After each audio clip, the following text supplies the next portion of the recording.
but all three neighbors, Afghanistan, India, Kashmir, and of course Iran. We will discuss the situation there because all three neighbors of Pakistan. He lives in a very friendly neighborhood. I mean, as if there are not already enough challenges, Mr.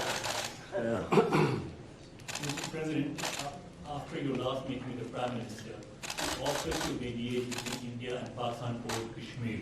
And since then, the situation has gotten more complicated, and India continues to deny or accept any mediation.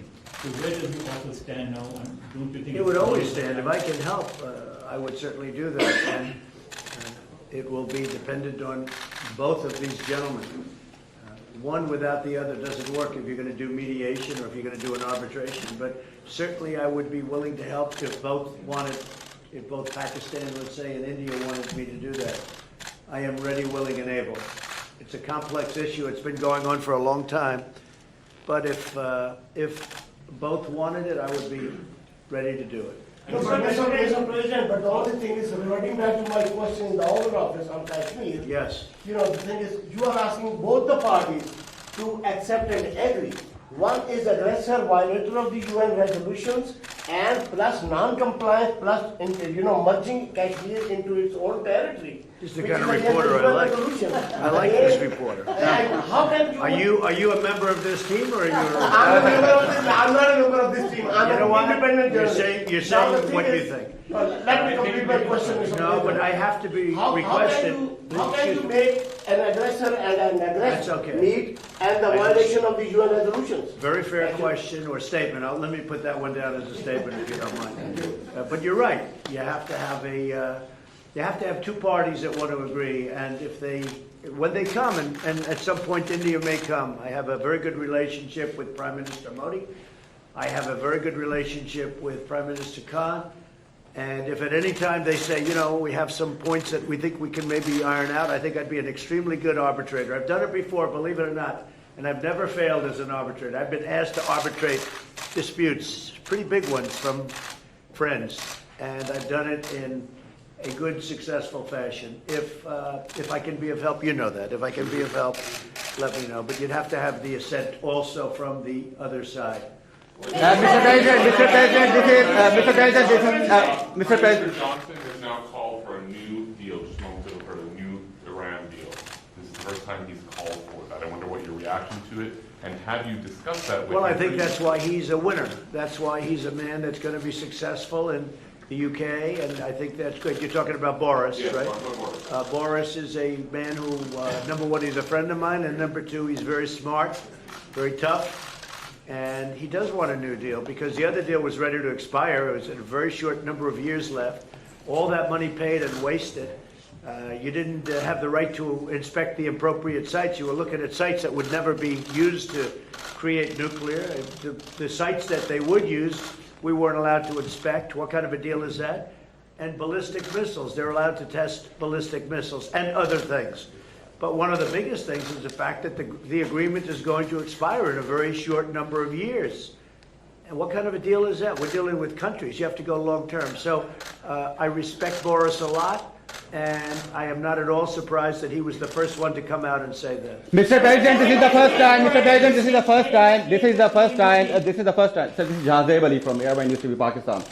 So this is the first time we get honest leadership like you in America. And in past, I agree with that. This is the first time you've had so in past, in you've past, had a lot of dishonesty, and they've treated Pakistan very badly. So in past, people in my position have treated Pakistan very badly.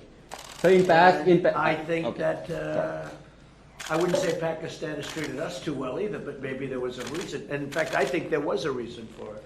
So in past, you have said that you don't trust Pakistan. So when we have honest leadership, I trust Pakistan, but people before me didn't, but they didn't know what they were doing. So it's just one of those little problems in life. You know what I do? I trust this gentleman right here, and I do trust Pakistan. I know I have a lot of Pakistani friends living in New York. They're smart, great negotiators, by the way. In case you had any questions, they're among the toughest negotiators in the world. So you are bringing peace. And you know what? It's all going to work out. But if I can help, I'd like to help. But I don't think you've ever had a president that felt the way I do in a positive way about Pakistan. I don't think you have. I've looked back and I've seen where it was, but I also have a very good relationship with India. I have a good relationship with both. So that if they decide to use that feeling among both, I think we can help out. But it's been a long-standing feud. This has been going on for a long time. So you're Mr. President, yesterday on Share the Stage with PMO, he alleged that Pakistan is the hub of terrorism. Do you endorse that or do you disagree with that? Because you said that Pakistan has made a lot of progress. Well, I really have been pointing much more to Iran. I mean, Iran, if you look at that's been really the state of terror. And I've been saying it's the #1 state of terror in the world. And the agreement we had does not cover that. It was not doing well. It was doing very poorly. And now Iran is doing very poorly. Iran is a different place than when I took over. When I took over the United States, when I became president, Iran was a real threat to the entire Middle East and maybe beyond. And now they're having very, very big difficulties, to put it mildly. So we'll see.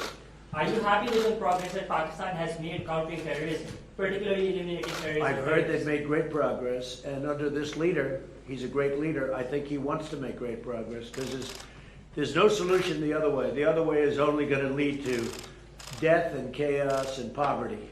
It's all it's going to lead to, and he understands it. Your Prime Minister understands it. Are you concerned about the human rights situation in Kashmir?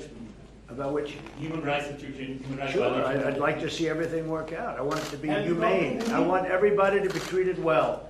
You have two big countries, and they're warring countries, and they've been fighting. And I mean, I heard a very aggressive statement yesterday. I don't have to say that. I was there. I didn't know I was going to hear that statement. I had said, but I was sitting there, and I heard a very aggressive statement yesterday from India, from the Prime Minister, and I will say it was very well received within the within the room, the statement itself. That was a big room. There were 59,000 people.